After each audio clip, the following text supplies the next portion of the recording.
안녕하세요, 화림입니다. 오늘은 야영장업에 관한 법적 사항들을 Q&A 형식으로 알아보는 시간을 준비했습니다. 이 정보는 야영장업을 시작하려는 분들이나 관련 업계 종사자들에게 매우 유용할 것입니다. 1. 하천부지 야영장업 운영 가능성. 법적 근거와 세부사항. 관광진흥법령은 하천부지 내 야영장업 등록을 금지하지 않습니다. 이는 야영장업이 자연환경을 활용한 휴식공간으로서의 역할을 고려한 것입니다. 중요 고려사항. 용도지역에 따라 야영장 설치가 가능한지 여부가 달라질 수 있습니다.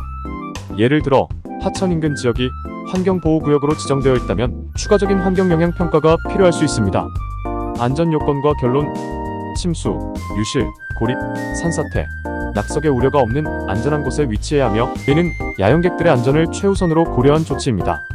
따라서 야영장을 설립하기 전에는 해당 지역의 자연환경 및 안전성을 면밀히 검토해야 합니다.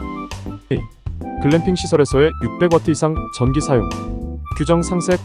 관광진흥법 시행규칙 제28조 2 별표 7에 따라 야영장 사업자는 이동식 야영용 천막 내에서 600W를 초과하는 전기용품 사용을 금지해야 합니다. 이 규정은 전기 사용으로 인한 화재 위험을 예방하기 위한 것입니다. 예외사항과 결론. 그러나 글램핑이나 캠핑카 카라반 같은 시설에서는 이러한 제한이 적용되지 않습니다. 이는 고객에게 보다 편안하고 안전한 환경을 제공하기 위한 조치입니다. 그러나 이 경우에도 전기 안전 관리에 주의해야 하며 적절한 전기 시설과 안전장치를 갖추는 것이 중요합니다. 3.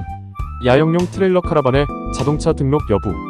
법적 기준과 상세 자동차 관리법 제5조 및 제10조 제4항에 따라 차량이 도로를 이용하지 않고 도로 외 장소에서만 사용하는 경우 자동차로 등록할 필요가 없습니다. 이는 자동차 관리 특례 규정에 따른 것입니다. 적용 예와 결론. 예를 들어 야영장 내에서만 사용되는 카라반은 별도로 자동차로 등록할 필요가 없습니다. 이는 도로 이용에 따른 위험이 없기 때문에 적용되는 규정입니다. 야영용 트레일러의 운영에 있어서는 이와 같은 법적 특례를 잘 이해하고 적용하는 것이 중요합니다. 4. 야영장에서 사용되는 방염 성능 천막. 천막 유형 및 규정 내세탁성 방염직물과 비내세탁성 방염직물로 구분되며 이는 한국소방산업기술원 등에서 검사를 받아야 합니다. 방염 성능이 합격한 경우에만 사용이 허용됩니다. 이는 화재 위험을 최소화하기 위한 중요한 조치입니다. 검사 및 인증 과정. 방염 성능 검사는 천막의 안전성을 보장하기 위해 필수적입니다. 예를 들어 새로운 천막을 구입할 경우 해당 천막의 방염 성능이 인증된 것인지 확인해야 하며 인증이 없는 경우에는 별도의 검사를 통해 안전성을 확보해야 합니다. 결론.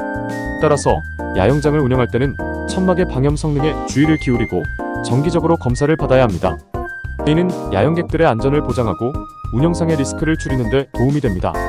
5. 야영 사이트 없이 글램핑이나 카라반 시설만으로 야영장 등록. 기본 요건과 법적 규정. 관광진흥법에 따라 면적당 비율이나 설치해야 할 개수에 대한 구체적인 규정은 없으나 최소한 1개의 야영 사이트 설치는 필수입니다. 적용 예시와 결론. 예를 들어 글램핑 시설이나 카라반만을 제공하고자 하는 경우 이들 시설이 야영 사이트의 일부로 간주될 수 있으나 야영장업으로서의 전체적인 기능과 서비스를 고려해야 합니다. 즉 단순히 숙박시설을 제공하는 것뿐만 아니라 야영장업의 기본적인 요건과 목적에 부합하는 운영을 해야 합니다. 6. 자동차 야영장 진입로 설치 기준.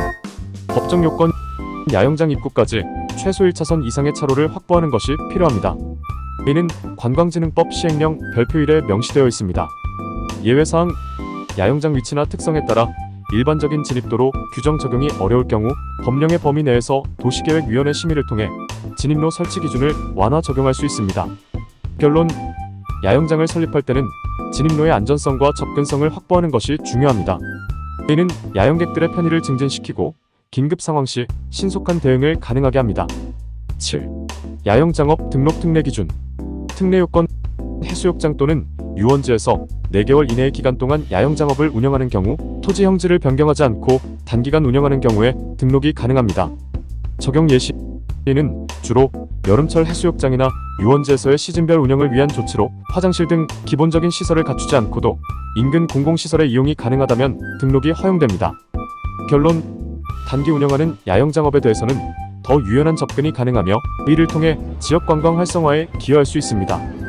8. 펜션과 야영장업 동시 등록 시 필요한 조건. 토지 및 시설 요건. 펜션과 야영장업을 동시에 등록하기 위해서는 건축부서와의 협조가 필요합니다. 각 업종에 필요한 시설과 조건을 별도로 충족해야 합니다. 필수 편의시설.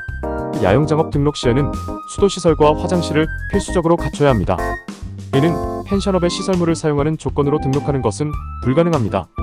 결론: 펜션과 야영장업을 함께 운영하려면 각각의 업종에 대한 규제와 요건을 충분히 이해하고 준수해야 합니다. 9. 바비큐 장비 대여 및 식당 운영과 야영장업 등록 여부. 야영장업 정해 및 운영 방식.